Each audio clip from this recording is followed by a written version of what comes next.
Hello and welcome, welcome, welcome. If you're here in this reading, this will be a good reading for you if you're looking to find out if your lover is a soulmate or a twin flame. So this reading will be like confirmation for you if the lover that you've been dealing with, especially during this Venus retrograde, is toxic or healthy. So just a quick little thing about Venus in retrograde in Capricorn, right? This Venus retrograde has brought up a lot of questions regarding twin flames and soulmates. I've been getting so many messages like, am I with a soulmate? Am I with a twin flame? I don't know. So, soulmate or karmic relationships often mimic twin flame connections since they feel divinely guided. However, the distinct difference between a twin flame and a soulmate is dependence, right? So Capricorn is ruled by the devil in tarot, and it's known to be possessive, obsessive, and very, very, very addictive, right? But the retrograde has caused a lot of these devilish qualities, not but, the retrograde has caused a lot of these devilish qualities to reappear in love affairs all over the board collectively, right?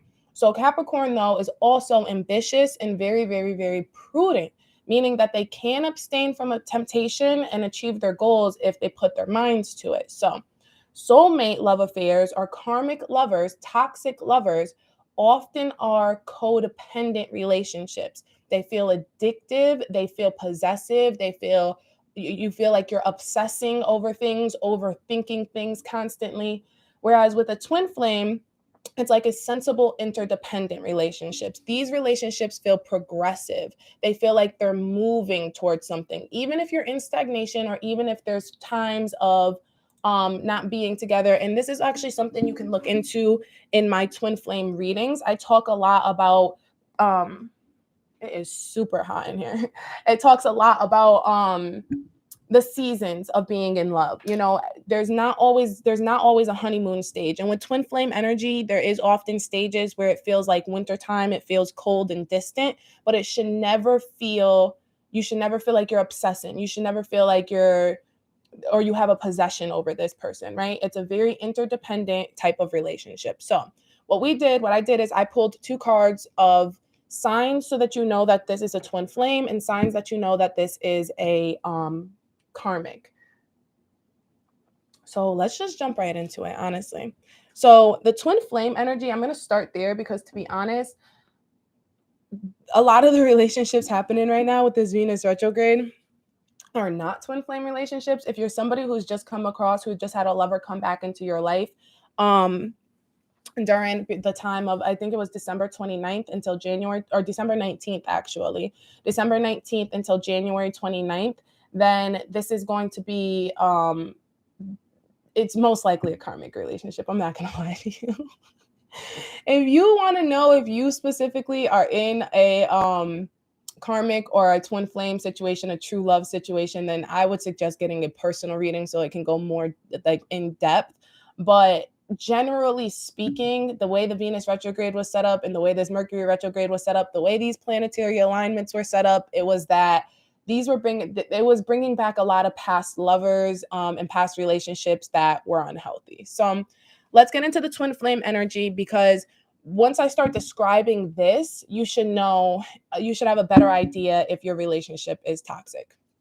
So with the twin flame energy, it comes through as pushing upward. Like I said, twin flame energy is super, super progressive, right? So with this pushing upward, it's steady progress, gaining confidence, accepting challenges, a promotion, and receiving recognition. So we're going to start off with what a twin flame is. And I just want to point out that twin flames are a theory, right? And in theory, this is one soul that when it came to earth, it came down to earth and it split into two souls. And when it split into two souls, those two souls each signed a contract to fulfill their divine purpose here on earth, but they also signed a contract to meet each other again and to love each other. You can look into my other twin flame readings and that will make more sense. There's a lot more to that. But essentially, what twin flames represent is divine love, right? A love that is rooted in virtue, a love that is rooted in righteousness and patience, kindness, compassion, these sort of things, right? So with that being said, is that a twin flame energy, um, even the receiving recognition. So with that being said, with the twin flame connection, a true love connection, a divine connection, whether you believe in twin flames or don't believe in twin flames, If you believe in true love, you believe in divine love, which you should, because we are made with divine love. We are made of in God's image, and God is a divine, loving creature, being, creature, whatever you want to call it. With that being said, is that however you phrase it, however you want to phrase it, this love will help you become closer to your purpose, which means that not only does it feel like there's progress in the relationship, but it also will make you feel like you're having progress in your dreams. You're having progress fulfilling your life purpose on this earth. If a partner is debilitating you, if you're being held back from your career, you're being held back from making choices in life that you feel like are for your betterment. I hate superlatives, so I'm not going to say for your betterment, that help bring you to a that's still a superlative, but I'm still gonna say it. But your highest frequency. I just hate the word better because I don't think that we have better or worse versions of ourselves. I think that there's high frequency and low frequency versions of ourselves. But I hate this ideal of like getting better. Like I'm already at my best all the time, even if I'm in a low frequency. I'm at the best I can be at that time. So I just want to point that out. That's just a good like. No, I just bit my tongue. My spirit guides are telling me to slow down. I never bite my tongue. That's very odd. And I'm a very talkative person. And biting my tongue is something my dad used to always say. It was my main spirit guide. So that's very odd. I must need to slow down for you guys. I really don't want to, but I will. I'm going to try. I'm going to slow it down. All right. So maybe there's a message they want me to receive. Because that was a lot quickly. It was a lot quickly. It was a lot quickly.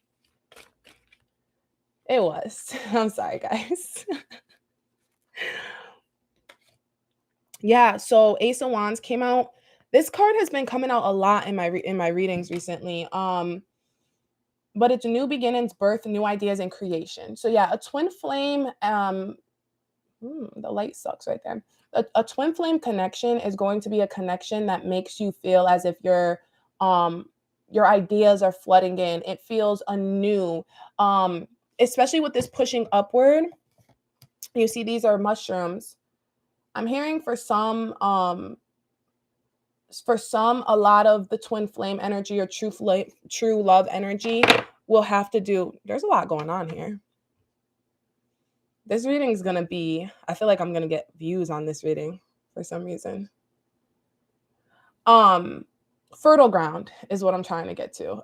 With this pushing upward, and then the Ace of Wands energy creation, it feels like it's fertile soil, right? It feels like you're in a place where you can plant a seed and this seed is going to grow. It feels as if it's a prosperous time, a favorable condition. I was going to also say with the mushrooms, it feels as if a lot of these twin flame connections are going to be connected to diet. Your twin flame is somebody who's going to help you with your diet and not tell you that you're, XYZ or blah, blah, blah. But this is somebody who's going to put you on to information, put you on to, and maybe not necessarily that they're going to put you on, but maybe that you'll come across this information together. Or this will just be something that as a couple, you both take very seriously, is diet and exercise. So I'm hearing that for the twin flame energy. I think that's why this is coming through. I don't want to touch too much on the twin flame energy. I post videos about twin flames. They're supposed to be done weekly, but things happen, guys, But I have a few twin flame videos. So if you feel as if you know your twin flame, or you're just in separation or stagnation with your twin flame, or you're just looking for a commitment with your twin flame, or just somebody who you feel like you're truly in love with, I would recommend watching my twin flame videos. Because right now I really want to focus on this Venus in retrograde, in this Capricorn energy. Because right now a lot of energy coming through is very Shango and Oshun energy. Just a little quick story. I feel like I've told this story a million times in my videos, but I'll tell it as many times as I have to tell it in order for it to resonate with somebody. But Shango and Mama Oshun, Shango is somebody. That's why this is resonating. And this is why this is going to be very powerful, is because one of the videos coming up that I have coming up on my channel is going to be about polygamy versus monogamy. But Shango, the Orisha, he had multiple wives, Yamiya, Oya, and Oshun. And Mama Oshun was the third wife, right? So Yemaya is the motherly one. She's the one who's like takes care of him. She's the one who, I'm going to use modern day like kind of things right here, but like she does the laundry. She's the one who's cooking and cleaning, etc., etc. Then we have Oya, and Oya is like Shango and Oya. I'm getting chills because Shango and Oya, they put in work. They put in work together, right? They Shango Oya actually stole some of Shango's power. So where Shango is the lightning, which I'm going to show this card, and we'll talk about the words on the card in a second. So whereas Shango is the lightning, Oya is the thunder, and this is why they say that whenever you see lightning or wherever you hear thunder, lightning's going to be the seconds away, however many seconds away. First off, with thunder comes lightning, but however many seconds in between the thunder and the lightning, that's how far they are apart from each other, kind of thing. Oya and Shango are never far apart from each other. Even now, their energies still rule over this earth together, right? And then there's Oshun. Now, let's get into Oshun, right? Because Oshun is the Orisha who is known for beauty. She was known for elegance. She's known for her honey pot. She's known about honey. Yellow is her color.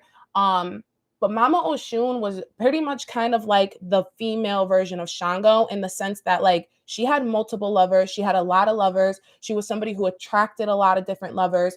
But what happens is she meets Shango and she actually believes that like Shango is her soulmate. She becomes the third wife and she believes that like Shango's gonna love her. Like they have the best sex. Like Shango and Oshun, the sex is like I'm Italian, so my Italian's coming out a little. Like the sex between Shango and Oshun is like there's nothing in comparison. So Shango, he has love for Oshun, but he does not love Mama Oshun, the way that Mama Oshun loves him. Mama Oshun, this is the first man, the first person that she like gives herself to. She abides by his rules. She submits to him. But the thing is as she submits to him, she loses more and more and more of her power. Mama Oshun actually goes through a whole like process where she actually ends up going to the sun and getting burnt out and becoming ugly. And then she has to go to the moon and learn her emotions and learn how to control her powers again. And then she comes back and she ends up with a different Orisha because Shango didn't even know that she was fucking gone. And I want to point out that a lot of the things coming through here with this is like miscarriages, right? Because Mama Oshun actually gets pregnant and she ends up having to she gives birth to like one of the child, but she goes through a lot of miscarriages with Shango. And Shango is completely uncaring, unsympathetic. He's just like, okay, that's your path to go down. And that doesn't have much to do with me. And she's like, oh my God, like I needed your hand to hold, and you weren't there to hold my hand. And Shango's just like, I don't really give a fuck. I don't really give a fuck. And I don't mean to be an asshole. I really don't, but that's Shango's energy. So what this coming through is very much like Shango and Mama Oshun. It's a soulmate connection, is like this karmic energy, this energy coming through so strongly right now, especially with this lightning. So Shango is represented by the color red. He's represented by lightning. And on this card is a shock, a crisis, an upheaval, awe-inspiring, dramatic power shifts, unpredictability, a shakeup that's a wake up. This card is similar to the Tower card in tarot. So the Tower, represented by the number 16, this is represented by the number 6. These energies are very, very, and actually too, 51 in reverse would be 15, which would also be devil energy. And as I just said, Capricorn is represented by the devil in tarot, and the devil energy is very obsessive, possessive, controlling, unsympathetic. It's very manipulative. Think Lucifer. Lucifer is the most beautiful of the angels, but he was also the most cruel of the angels. And his beauty, same with Shango, the beauty of these creatures, the beauty of these beings often disguised a deeper cruelty, a deeper sense of it's like they have a mask, right? Bluebeard energy. You should watch my Bluebeard reading because that's very much Bluebeard's energy. Bluebeard, devil, like Lucifer, Shango. I don't care who we're talking about, but this energy is very beautiful, and it's very manipulative because it's deceiving. That's not the word I want to look for, manipulative, because it's deceiving. Because I don't want to say, especially with Shango's energy, because Shango is an Orisha, so we don't want to put too much negative aspects on him, but we are talking about karmic relationships, and we're talking about what Shango looks like in a karmic relationship. So, but yeah. So basically right now, this is a lot of the energy that's going on. It's a lot of tower energy. It's a lot of energy that is going to be very, very, very fast, quickening, lightning pace. You know, this person came back in your life and they were and they're there, and it's almost like it feels familiar. It feels safe, although it's not safe. So that kind of thing, right? Damn, that was 15 minutes. I guess I really can talk very fast. I sent a reading one time to somebody I knew, and in the reading, like a personal friend, and they were like, "You talk so fast," and I'm like, I mean, I guess, but like, wow, that's very interesting. I can't believe it's already been 16 minutes. 16, the tower energy. So let's pull energy for these soulmate relationships that you could be incurring right now. So with this Venus retrograde in Capricorn, at the bottom of the deck, we have Ace of Swords, frustrations, double-edged sword, and hollow victory. So this reunion, this reconciliation that you thought that was happening between, December 19th and January 29th. And keep in mind that the Mercury retrograde, wow, death is at the bottom of the deck too. And the Tower. I can't make this up. And the High Priestess and the Magician. I'm taking all of these, and the King of Cups, because that's your advice. I'm taking all of these. This is wild. I shuffled these cards so well. Yeah, let's get into this. This reunion is going to feel like a double-edged sword. It's going to feel like a hollow victory. You feel as if you're getting everything that you've ever wanted. You thought that this person was your twin flame. So this relationship is feeling like, yes, I'm so happy I'm here, but it's going to feel like a hollow victory because there still feels like there's something missing, right? What did I say about twin flame energy? Twin flame energy is going to make you feel like you want to work towards your goals. You want to move towards a better career. You want to find your purpose in life, etc., etc. But that's not happening. You feel debilitated right now. So although you got the love, you may feel, or the love, because this is not love, and love is not rooted in sin. Love is not rooted in anger. It's not rooted in pride. It's not rooted in lust, right? Love is rooted in virtue, patience, understanding, compassion. So with that being said, it's like you're missing out on those things. You don't feel compassion. You don't feel nurturing. You don't feel not, and nurturing is a great word, because not only do you feel like you're not being nurtured, but you also feel like you're not nurturing things. You're not nurturing your diet. You're not nurturing your life. You're not nurturing your career or your purpose or your dreams, right? It's as if you just stopped watering anything because all of your energy is being put into this love affair. It's all, you're overthinking a lot of obsession and overthinking, and also a lot of entitlement, feeling as if you deserve this love, you deserve this new beginning with this person. But in reality, it's like the new beginning is within self. The new beginning is within creation. The new beginning actually lies within birthing something bigger than you, bigger than this relationship, right? With twin flame energy, and I talk about this in the twin flame readings, with twin flame energy, the point of the twin flames getting together and having divine love is to help balance the scales between good and evil, right? Over here, it's like this relationship is imbalancing, no scales. This karmic energy is basically getting together for the selfishness of the two people who believe that they deserve each other, two people who believe that they belong to each other, two people who are extremely codependent on each other. And what they do is they get together and then they forget about the rest of the world. Fuck the rest of the world. So I don't want to go ahead and say that that's evil, but it's pretty much evil. To be in self that much is technically a definition of evil. When we only use the self-conscious and we have no connection to our subconscious, which, by the way, that's what this high priestess energy is coming through as. The high priestess represents the subconscious, right? You're ignoring your subconscious. So with this being said, is that you're probably having a lot of dreams. That's a big sign to look out for right now, is you're probably having a lot of different dreams that are literally telling you to like run in the other direction, that you're not safe right now. We call those dark man dreams. And you can actually check out this book right here. I'm so glad it's sitting here, but I'll put it in the description after.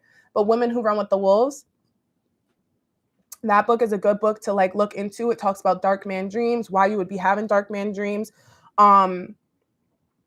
why you're not able to move into your creativity, why you're being hindered as far as like just like anything that you're trying to do in regard to creation, in regard to art, in regard to touching your soul, okay? Your subconscious, being in connection with your soul, being in connection with your intuition. If you're somebody who feels as if those things are debilitated, you don't have a connection with them right now, that book is a great book to read.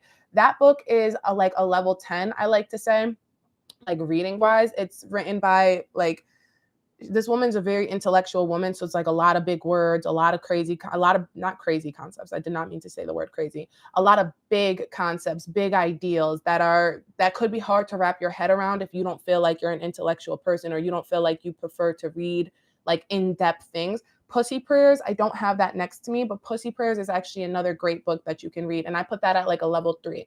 The woman is just as intelligent as the woman who wrote this book. It's just that that book reads a little bit more like a it reads like a friend talking to a friend, you know, that it's that kind of energy. So with that being said, um right now, like we were saying, is the tower energy. It's catastrophic, it's an accident, things happening very quickly at a lightning pace.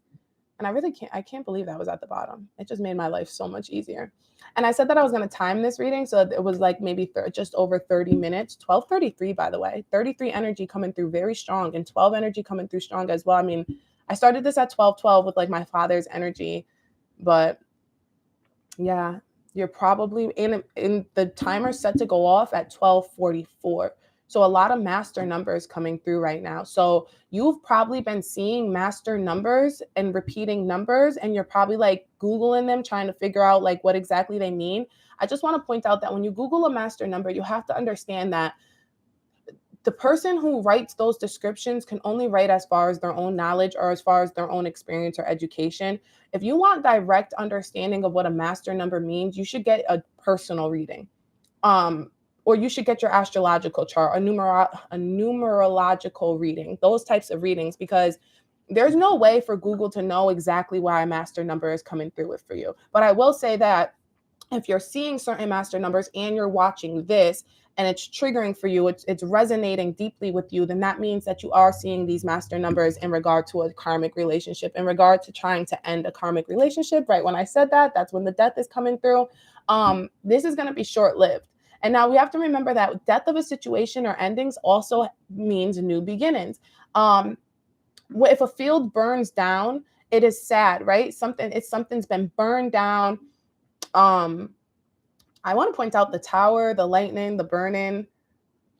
I would check to see. If you've been sleeping with your karmic, I would very much check to get an STD test. But overall, when a field burns down, the soil actually becomes more fertile. Burning over land actually creates this is scientific. I don't want to get too much into this. Just take my word for it. Google it if you don't believe me. But anyways, this is making for more fertile ground, right? So basically, whatever death is coming to this relationship, not whatever death, when death comes to this relationship, unless you're like a stubborn person who uses your free will and completely pushes steadfast on a relationship that you know that you shouldn't be in. Some people ignore their intuition. Some people ignore all the signs. And I want to point out that that's your choice. If you want to use your free will to stay with a karmic relationship because you feel like you deserve it, then be my guest. Honestly, that's none of my business. But I'm here to tell you that these feelings you're having will not stop. This feeling of feeling incomplete, 8:33, when I said that, more 33 energy. Yeah. These feelings of being incomplete, these feelings of not being connected, not having a higher purpose. And I want to point out, I feel the need to say it. I feel like this is something like a grandmammy or like an auntie would say, but it's like the truth. Like a baby's not going to fix your relationship. So I'm hearing that very greatly. And not only just like a baby, but it's like, you know, a home together, a dog together, like getting a pet together. These things don't fix relationships. And that's what I'm hearing, is that like right now during this Mercury retrograde, it's very much this energy of trying to like create a new within this dying situation. Like, right, it's like beating a dead horse, which is funny because I'm the Knight of Cups. The Knight of Cups is needing more confidence with all of these knights in the tarot, nights always represent a fastness, a fast ending, a fast anything fast. It just doesn't matter. And like we said, with a lot of this, it's the lightning. You see how I'm talking super, super, super fast. I know that if you guys do watch some of my other readings, you know that I don't talk this fast all the time. It really depends on the reading, which is why I was wondering why my dad was having me bite my tongue, but it was because I was talking about the twin flame stuff, and my twin flame readings are super slow. They're calm. I talk very nice. Yeah, I'm getting anxiety over here and I'm talking this fast because this is the energy you feel when you're with your partner. This is the energy your partner feels when they're with you. I also want to point out that neither partner is wrong. And I almost want to point out that unless your person's been diagnosed with some type of mental illness, it's not fair to call them a narcissist, or it's not fair to call them like, you know, by these buzzwords that come out a lot. Like, I could think of a million, but I feel like you know what I'm talking about, male or female, it doesn't matter.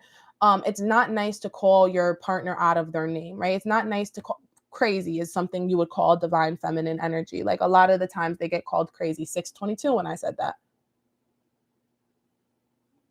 So with that being said, is that it's important to understand, and I actually talk about this in my book, Lovesick. It's very important to understand that there's duality to those types of things. First off, you can only see in other people what you see in yourselves, and you can only feel for other people what you feel about yourself. So if you believe that your partner is a narcissist or you believe they're crazy, it's most likely because you're a little narcissistic and you might be acting a little bit crazy. And I want to point out that just because somebody's toxic to you does not mean that they are toxic, right?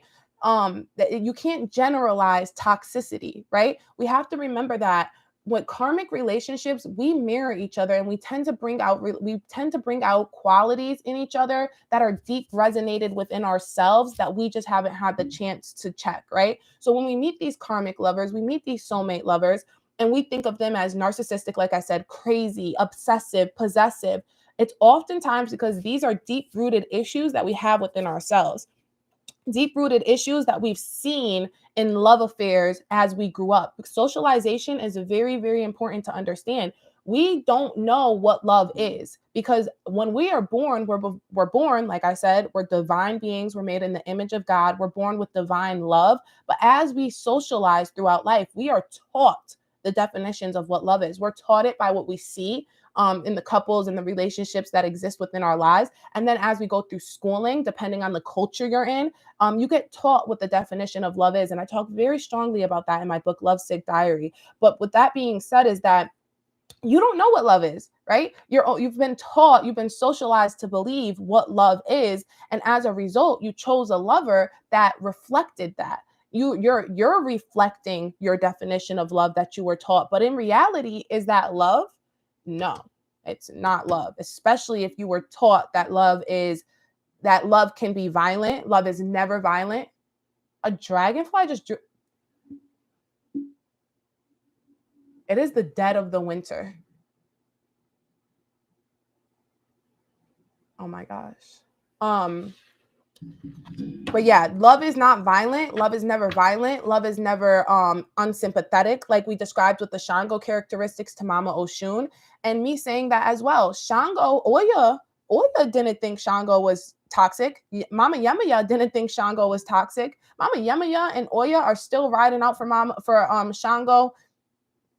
Any text you read about Shango, Oya, or Yamaya, and their connection, their love affair, even thinking about like Mama Yemaya was the first wife. She never blinked twice at Oya or Oshun. She knew her place and she loved Shango. She had no issues with Shango. So the point is that just because Mama Oshun and Shango's relationship was extremely toxic does not mean that Shango is toxic. It does not mean that this is a toxic being, a toxic person. And that's very important to understand because oftentimes we want to believe that we get stuck in these narratives. You know, you're so mean to me. You're so horrible to me. You were violent to me. So you want to almost like a lot of the times we see in relationships, like when that person leaves you, and there's a lot of stuff about narcissism, right? About how they always need a narcissistic supply and all of these things. And they'll go on and they'll hurt the next person the same exact way they hurt you. There's a possibility. But there's also a possibility that you were bringing out very toxic behaviors in this person. There's a very big possibility that they can go on, fall in love, and have a completely healthy, loving relationship. There's a possibility that you were debilitating them from getting therapy. There's a possibility that you were debilitating them from even getting diagnosed properly. Because a lot of the times with these narcissistic relationships, or even the ideal that the divine feminine is crazy, a lot of the times these people have not been to therapy and have not been diagnosed. So a lot of times you feel as if you have this right to psychoanalyze your partner, and your partner has a right to psychoanalyze you. I'm hearing you, Malcolm and Marie. If you haven't seen that on Netflix, it's a great movie describing this, like the how we psychoanalyze our partner and how we feel as if we have a right to. And it's very intriguing because it's like, we don't understand that by psychoanalyzing your partner, by judging your partner in such a way, by diagnosing your partner in such a way, how toxic it is, not only to that other person, but how toxic it is to yourself. How each time you take the energy and the time to try to like psychoanalyze, to try to diagnose this other person, how it's simply taking time from you diagnosing yourself. So with that being said, is a lot of the times we do this is because we're insecure. We are yeah, we're insecure. I was trying to find like other words to like emphasize it, but I just want to point out it's just like we lack the security. We lack, and this is about very much in tune with your root chakra. We lack identity. We lack an all knowing about ourselves. So instead of trying to dig deeper into ourselves, we dig deeper into another person. We try to make sense of another person. And instead of trying to take accountability for our own actions and for our own downfalls, we try to point out somebody else's downfalls. So with that being said, a way that you can change that energy is really having more confidence in yourself, doing some root chakra work, and really looking deep into your own diagnosis, looking into your own downfalls, looking into your own issues. My maybe watch the Mercury and retrograde videos. I know that they were because Mercury retrograde in Libra with the 2021 energy, that time was supposed to be a very opportune time for you to look into these past relationships, look into yourself, and try to figure out how to rid yourself of a lot of these toxic ideals you have about love, and how to start redefining love. Once again, another plug. I hate to do it, but that's what Lovesick is all about. How to redefine love, how to pull out of this energy of, oh my God, that scared me. That was it, but it's 12:44. That was my timer. I'm gonna obviously continue just a little bit. I think that what I want to do is finish my sentence first. Mercury retrograde in Libra was really about doing that reassessment, right? Because Libra is all about interpersonal relationships. Libra is ruled by Venus. So I actually do. I'm gonna put those in the description because I really sincerely feel like taking a step back and looking at what was supposed to happen or what was happening in the end of 2021 with the Mercury retrograde in Libra, especially because I just said it's ruled by Venus, and now coming into this Venus retrograde energy, it may trigger something else for you that may not have been triggered here. So let's just pull a couple messages. These are actually the cards that I use to talk to the Orishas. Focus is at the bottom. I'm going to leave that out. And compassion. I'm not going to read the compassion though, but I think that that's funny that compassion was at the bottom because of what I just said about compassion and how twin flame relationships really lack compassion, right? They lack this kindness. I apologize. Did I say twin flame or soulmate? Twin flame connections have compassion, but soulmate connections really lack compassion. Don't you see too how I got these cards and I'm automatically like getting a little like, I gotta sneeze. I definitely gotta sneeze. Didn't think about that. Like what I would do if I have to sneeze on live. I'm hearing to take a few of these. I keep getting this acceptance card. It's funny too because the acceptance card has a hornet on it, and I didn't say it, but Mama Oshun is represented by bees. Yeah. We're gonna read all three of these. We're gonna get some words of encouragement from here. I feel like that would be very, very helpful, but also too, I'm being divinely called to pull one of the Moonology cards. There's something that you need to know about timing. So let's get the words of encouragement first, and then we're going to go into just some advice, I guess, about timing. There's going to be something that I feel like you guys need to know about timing. Book right opened right up to this. So with the focus, it is, and there's an owl on this card, if that's significant for you, spirit guides, anything of that sort. Focus is required at the moment. Watch what you are doing because you and your actions are being watched closely. This can be a double-edged sword. This could be a double-edged sword, and the tuberose does indicate that care should be taken. That's the flower, the tuberose. Be generous in all your dealings. Don't hold back in sharing what you have, as withholding can be easily misinterpreted, and you risk missing out on an opportunity because your message fails to reach the right place. This includes letting people know your feelings and plans. You will find enjoyment by planning a special break or event more than you anticipated. Beware of temptations that hold a greater risk than you may be willing to live with should things not go your way. And an affirmation you can use is, my focus is steady and strong. And the keywords are focus, generosity, desire, pleasure, attention, temptation, and risk.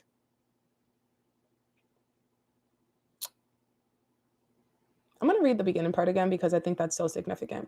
Focus is required at the moment. Watch what you are doing because you and your actions are being watched closely. What did I say about the psychoanalyzing each other? As much as you're psychoanalyzing your partner, they're psychoanalyzing you. And this could be a double-edged sword. I already discussed the double-edged sword. That's so on point. And beware of temptations. Yeah, that was really good encouragement. I really feel like you're being held back from, like, it's saying literally, like, you're risking missing out on an opportunity, a very big opportunity. I think what I'm going to do, maybe because I don't have a planned live for tomorrow. So I think I'm going to dig deeper into passions, and which is funny because this passion is what came out, but dig deeper into like creative passions and whatnot. If you're somebody who is like an artist or anything, I did do a Frida Kahlo one, and that one kind of touches base, not kind of, it's all about career, money, how to turn your hobby into a paying career. So I think we'll focus on that maybe tomorrow because yeah, that's what I'll do. So yeah, let's move on to the next one, passion. Mm. There is a new possibility for romance, even a new relationship. Improvements are also possible within existing relationships with the deepening and sharing of feelings for each other. The red flare water lily also connects with passion in other forms, including pursuits, causes, work, and projects which set a spark in your soul. You may feel a new passion or a new perspective is an existing passion, or a new perspective in an existing passion, which changes your position. This could mean a hobby turning into a career. Guys, I can't make this up. Or a cause or project you are part of benefiting favorably in some way. This is not the time to hold back or remain quiet. Speak up, do what it is that you feel strongly about, and make your desires realities. Trust can be tested, and perhaps not everyone will share your energy for the focus of your passion. Guys, I want to close it here. I'm not going to close it off here though. The affirmation you can use is, the fire of my passion will decide my fate. And the keywords are passion, opportunity, romance, relationships, desires, and trust. I think this goes without saying, but I'm going to say it. The beginning paragraph about romance and new relationship, I think that that's pushing you towards understanding that the new romance and new relationship will be twin flame energy. It will be divine energy, right? The energy you're in now is not what this is referring to. I just want to point that out. I also want to point out that there's two flowers on this card, which is significant because there's one on this one, there's three on this one. There's all different types of amounts of flowers on all the cards, and there's only two on this one. And this one is the red flare water lily. It's literally twin flames. So I just want to point that out. And I love how there's that star up above. because it's like this is just divine confirmation that these flowers are being driven by divine love and energy, right? And then let's do the acceptance. I feel like the acceptance is going to like bring this in.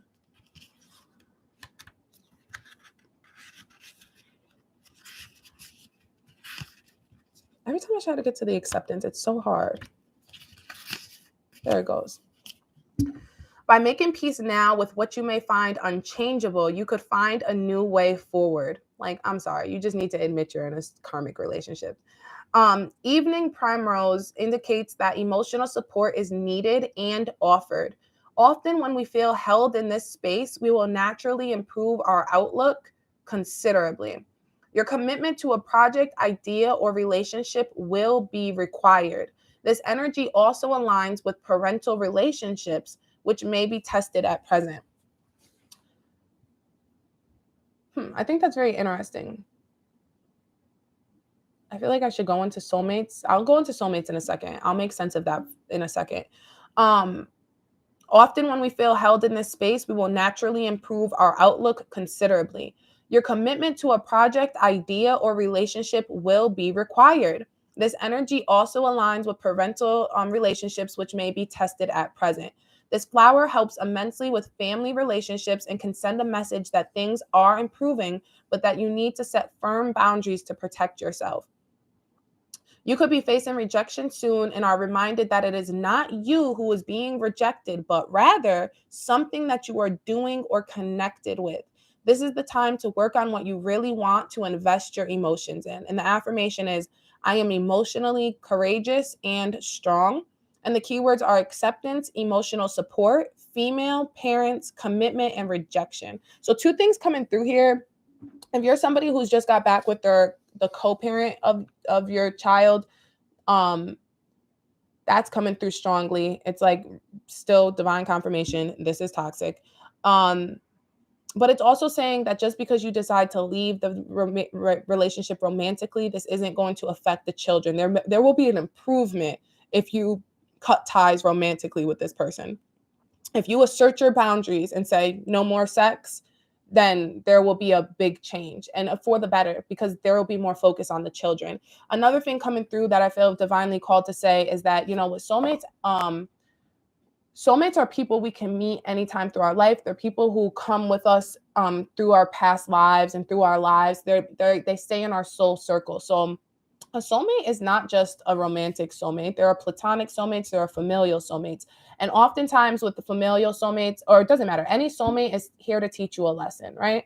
So the point is that these people are here to teach you lessons. They teach you about the karma that you've acquired throughout your past lives, throughout your life now. It doesn't matter. I don't care if you believe in karma, don't believe in karma.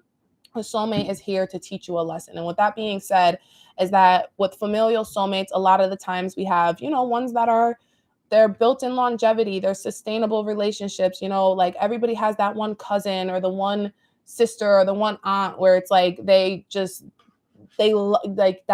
feels like twin flame energy. They just feel like they support you, they push you forward for growth.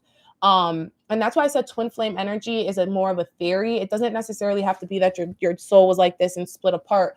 It's just that twin flame energy is rooted in divine love. So yes, there are situations, especially familial situations or platonic situations, where it could feel as if they're rooted in divine love. But also there's a lot of familial soulmates and familial situations where they're completely toxic. And we have to learn how to cut family. They always say, I was going to think of a quote, but it wasn't the quote, so I'm not even going to say it. But I guess I should. Blood is thicker than water. But it's not always, right? Because, it's always thicker in theory, scientifically. But in this kind of situation, it's kind of like, no, like sometimes you can have like a friend who means more to you than like a sibling, because the friend is providing a divine love, a divine supportive, compassionate energy that you just can't and you just don't receive from your family. So what I'm hearing is that for some of this, maybe a lot of this did trigger for some, especially with the Mama Yemuya, because Mama Yemuya is literally she's the Orisha. She's the motherly Orisha. So I don't know if that triggered with you, but yeah, I just felt guided to say that because I know that this was technically romantic, but It could be that you're watching and there's some familial energy that you have to like kind of rid yourself of. So let's get some timing, you know, like we know that the retrograde, the luck is on your side is on the bottom, Sagittarius. But we know that with the Venus retrograde ends the 29th, and then the Mercury retrograde, I want to say, ends like the 5th of February. I'm sorry, I'll put the dates in the description, guys. I feel like this is your card, but I also want to, yeah, this is your card.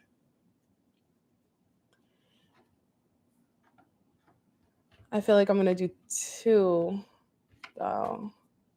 This card. Yeah, these are your two cards. Okay. So with the, it came through as prosperity lies ahead. That's new moon in Taurus. And then it also came off with your hard work is paying off in new moon in Capricorn.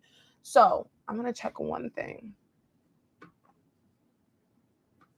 No, I'm not even going to check. I don't care. Prosperity lies ahead is Taurus. So I'm hearing Taurus season will be something prosperous for you guys. Like if you push through on your dreams, you push through on a lot of these things, you'll start to see some results by Taurus season, by May, by springtime. It's still the winter in most places, most hemispheres in our hemisphere, in my hemisphere. It's winter time. So I'm hearing that, you know, after the winter depression, after the snow falls, I'm hearing to watch, you can watch my Nightingale video. It talks a lot about that, about how to plant seeds in the winter time and how to have them come out in the springtime. Basically using right timing to plant seeds. If you want abundance, you have to learn the power of time. So with that is Taurus, that's coming through strongly intuitively. And then the new moon in Capricorn, like I said, Mercury retrograde is moving from Aquarius to Capricorn. So, and I believe that happens like right around the Lunar New Year. So what I'm hearing is like with the Lunar New Year as well, you'll start to feel a lot of lightening up. You'll start to feel a lot of changes coming in, things of that nature. So those are some timing things I have intuitively. Let's see what these give in regard to timing here.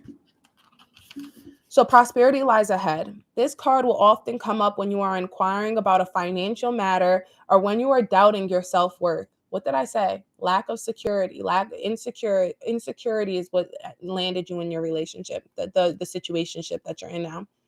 The card suggests you can have what you want, including material things, but you must believe in yourself. This comes down to the laws of attraction. Value yourself and others will value you too. You can create abundance. Taurus is associated with luxury. Taurus is associated with the luxurious Venus, and this card holds the new moon energy. So now is a good time to make a 12-month financial plan. That's funny that Sagittarius was at the bottom because I was going to say that, but I was like, damn, that kind of sucks if your dreams won't come true for a year. But what this is saying is that, especially with your hard work, is going to pay off before December. But this is saying that if you make a 12-month plan, a 12-month financial plan is going to land you pretty much in December, right? It's still January 14th. You can still make a 12-month plan for the year. And that would bring you to Sagittarius. And it said, luck is on your side. I think I should read that one too. This card can also signal the start of a new relationship or of sexier times. If you've been wrestling with something for a long time, the new moon in sturdy Taurus is a sign not to give up just yet. Attune to the moon, like how to attune to this energy and how to pick up on this energy would be to get or give a massage to make sure your body and mind are both healthy. So focusing on health, focusing on relaxation. You will soon be able to, the additional meanings for this card are, you will soon be able to afford the thing you're dreaming of. Getting clear on what you value most will help you find your peace. Take some time out to pamper yourself. Start a standing order to a savings account, no matter how small. And the teaching. We often feel that it's somehow wrong to focus on our finances, but the truth is that money can make life far more comfortable from a physical point of view. Taurus knows this, and the new moon in Taurus is the time to work your magic to create the money you want so you can have the creature comforts. Oh, create your comforts, creature.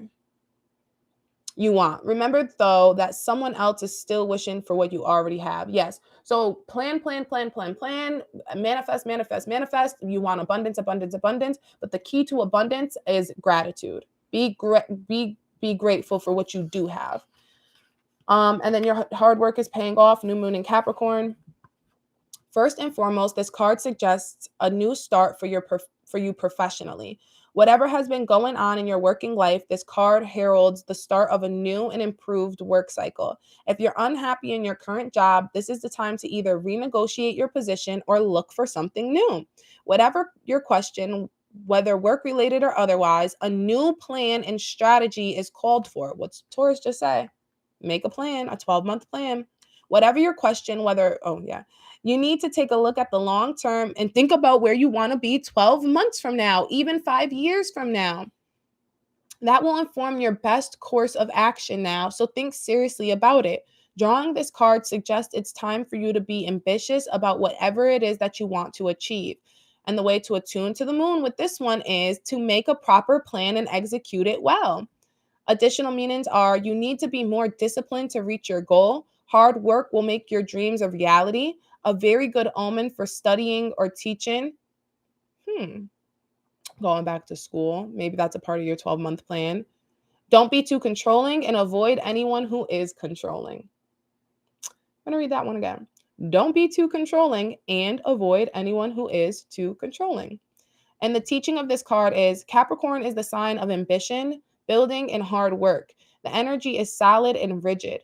The new moon in Capricorn is a powerful lunation that comes towards the end of each year and marks arguably the best moment annually to make a list of your hopes, dreams, ambitions, and intentions for the year ahead. Pulling this card at any time suggests that with planning and discipline, you can achieve whatever you set your mind to.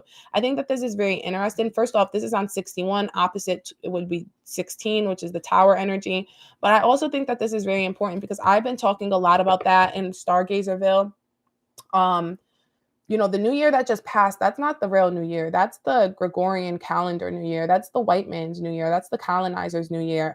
If you're a person of color, if you're an indigenous person, or you're somebody who's linked in with your culture, you should really be celebrating the lunar new year, or you should be celebrating the top of the astrological new year, which actually starts in Aries season and which actually starts February 1st for the Chinese zodiac, the lunar new year, right? With that being said, is like I said, when it moves into Capricorn, when the Mercury retrograde moves into Capricorn, is actually when the lunar new year begins. So it talks about how Capricorn season is the best time to set intentions, which is true because as we know in America, as we know in the colonizers' land, on the colonizers' clock, we often set New Year resolutions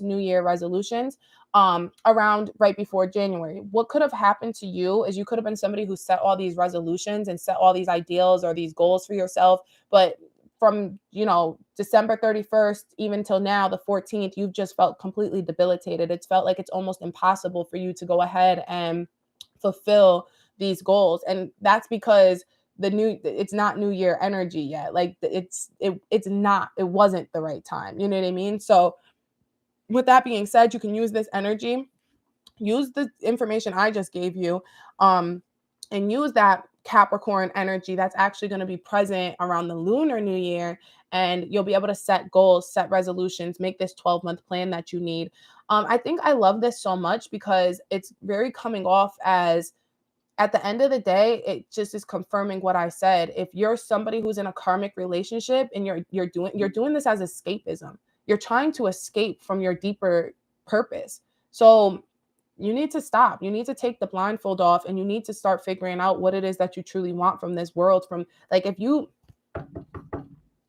I gotta say this politely, but if you look back on your life, I was going to say dramatic, but if you look back on your life, would you be proud? Like, the life doesn't last forever. It ends sometime. So would you be proud of everything that you've done? Like, are you doing as much as you can to leave this earth and not even proud, because pride is a sin, but dignified, satisfied, fulfilled? Are you just surviving through this world, or are you thriving? Do you want to just survive? Do you just want to say every day, I made it through the day? Or do you want to say, I enjoyed my day? I made the most of my day, right? So that kind of energy. And I do feel like I should read the Sagittarius, the luck is on your side.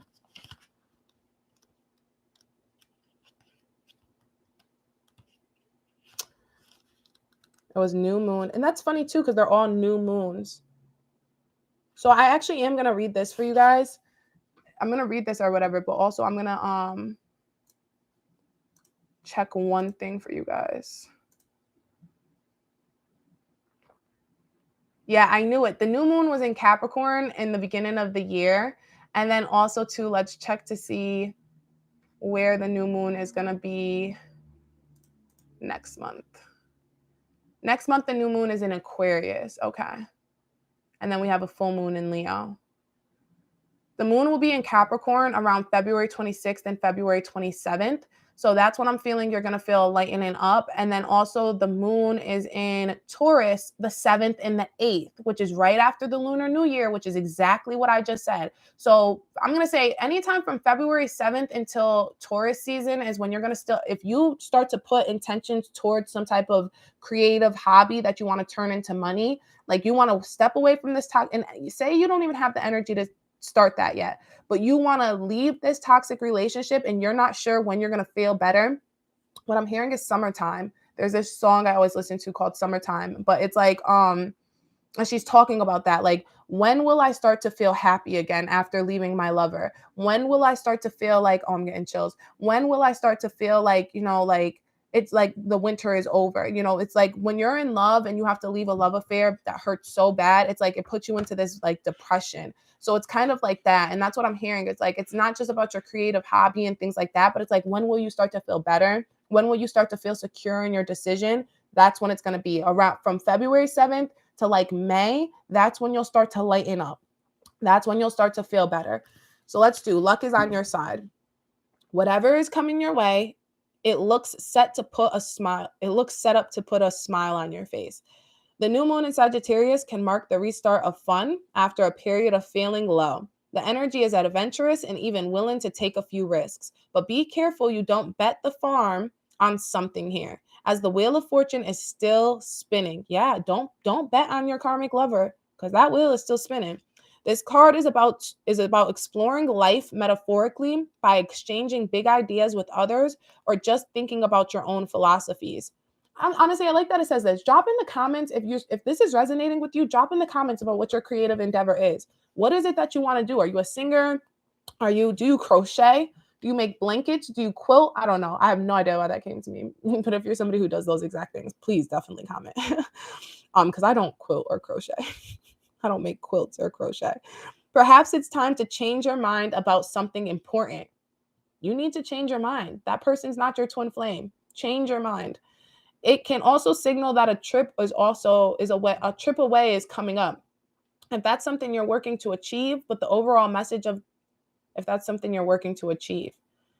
But the overall message of this card is that whatever happens next will be some sort of gift, even if that simply means widening your worldview. The way you attune to the moon is count your blessings, literally. Write them down or say them out loud. Yeah, it's a time of gratitude. You need to take stock in what, remember, I think I said, did I say divine love is like looking at a child in this one, or did I say that in yesterday's? I can't remember. It doesn't matter. If you caught that and you understand what I said about divine love, it's similar to like a child's love. It's similar to like looking at a child and seeing that purity, seeing that innocence, feeling this lightheartedness. You want to take stock of all the things that make you feel that way, that make you feel divine and pure. And you want to keep trying to recreate that love as many times as you can in your life. And that's how you redefine love. You surround yourself with as much divine love, whether it's through platonic or romantic situations. I apologize, not romantic, whether it's through platonic or familial situations. It doesn't always have to be through sex, So additional mean, and I want to point out, sex is here. It's a divine tool to create life.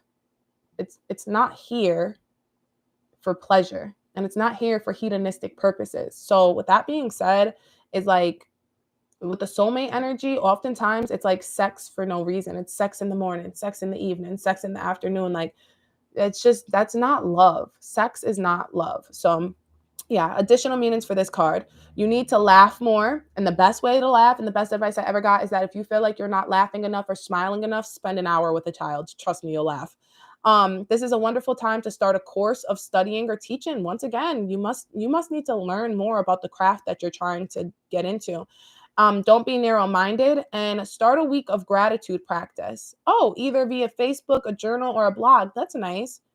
So like pretty much like what I do for me, when I'm trying to manifest something, is I'll do something daily. Like, there's no questions asked. You have to do this daily. So maybe what you should do, because I don't like journal, blog, I don't even like via. I actually like the Facebook thing, because what I'm hearing is like it can be as simple as sharing a meme of gratitude every day. You could say on your story every single day for the next 30 days, you're going to share a meme that has Google a whole bunch of pictures, right? A whole bunch of memes of gratitude. Save as many as you can and say for the next 30 days, you're going to post that on your Facebook. One of those memes of gratitude. Um, that type of discipline, that type of energy, which by the way, if you did that now, it's the 14th. And by the 30 days, it would be February 14th, which would be Valentine's Day. And it would very much give you a whole new sense. The energy you would have omitted for the past 30 days would be the energy that you would receive back on the 14th. Yeah. And then Sagittarius is the sign of fun, travel, exploration, and the great cosmic quest. It's the sign of big ideas. Its energy is expansive, upbeat, lucky, and divine. The new moon in Sagittarius exudes all this, as does this card whenever you draw it. Nothing is set in stone with Sagittarius, and an optimistic energy could attract all manner of good things if you tap into the energy by expecting the best. And I just told you how to tap into that energy. And it doesn't have to be Facebook, like whatever, like maybe each day, maybe what I said, like each day go find a gratitude meme. Like it doesn't have to be like everybody doesn't journal and blog. So I actually hate those gratitude journals and things like that, because they're not easy for everybody to do. So if you're not somebody who's like into that, say you're auditory, maybe you should just listen to an affirmation every day. Like go find a gratitude affirmation on YouTube, like that kind of thing. That would be very significant. I'm being told to pull like one more card. We're going to pull the animal tarot. I think what I'm hearing is like there might be an animal, especially with that dragonfly coming by the window. There could be an animal. I said a dragonfly coming through the look. Maybe dragonflies are significant for you. The owl, the bee. Yeah, let me name out some of these animals that I feel like, I think we talked about the master number. So 999. 4, 13. These are numbers that will be significant to you, that help guide you away from your karmic relationship, or away from your toxic relationship, and closer to your soul purpose. I'm gonna pull a couple more. The owl, the bee, the dragonfly. Taurus is represented by the bull. Capricorn is represented by the sea goat or a goat. So those could be all significant, and we'll just get a couple more. And Seven of Cups is very interesting as well, because Seven of Cups represents basically like all that glitters is not gold. Yeah. So I know it's, yeah, rabbits, rodents, a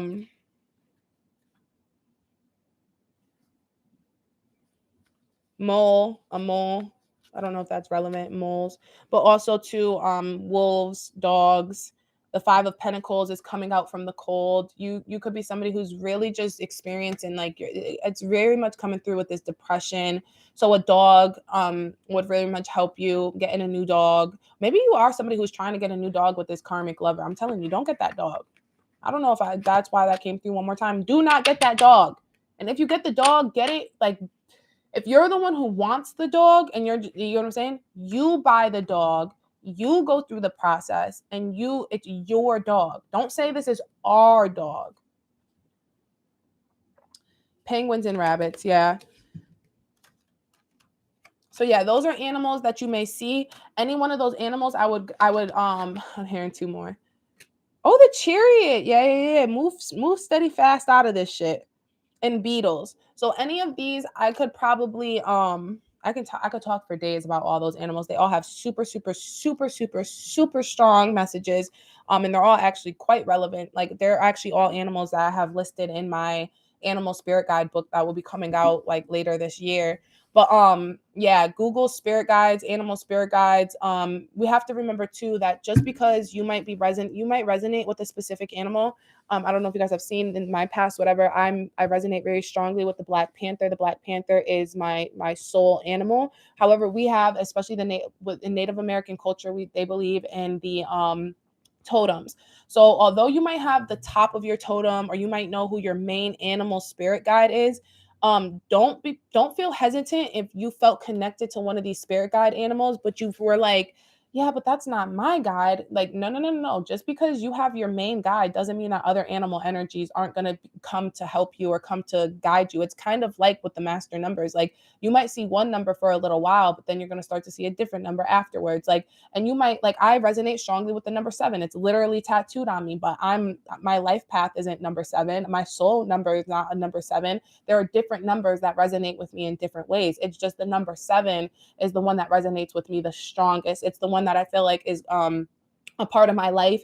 It, like, from birth to end, that is my number. But I get so many messages from my life path number, from my soul number, from my other numbers, from my numerological chart. I'm hearing that for you. I think I mentioned it in the beginning with the master numbers. Check out your numerological chart. Learn more about your animal spirit guides that could be guiding you at the different parts of your totem and the different parts of your life. Yeah, I don't know. Those were all hitting very strong. This was a very good reading. I'm going to go ahead and close it off here, guys. I hope this reaches you in good health and high spirits. I'm going to sign off.